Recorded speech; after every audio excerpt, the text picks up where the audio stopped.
வணக்கம். நெருப்பு தமிழன். எல்லாம் சிஎஸ்கேன்னு ஆற்றுனானுங்க, ஊற்றுனானுங்க.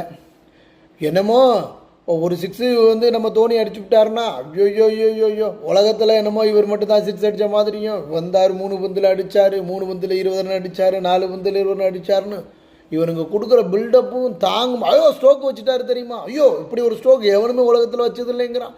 தோனி இப்படி கூப்பிட்டாருங்கிறான். இப்படி எவனுமே கூப்பிட்டதில்லை மாதிரி இந்த உலகத்தில். அப்படியெல்லாம் பில்டப் பண்ணானுங்க.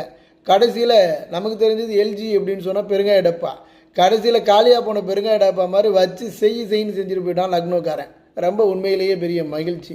கடைசியில் இறங்கினவனுங்கள்லாம் கடைசியில் இந்தான்னு அடித்து பிடிச்சி ஏதோ வந்தாங்க. ஒரு 170 172 கிட்ட வந்த போதும் கடைசி அவன் பொறுமையாகவே இருந்து எல்லாத்தையும் பொறுமையாக நின்று அடித்து முடித்து கடைசியில் வின் பண்ணிட்டு போயிட்டான். கடைசியில் சென்னையினுடைய சோழியை முடிச்சே போயிட்டானுங்க நம்ம எல்ஜி பெருங்காயம்.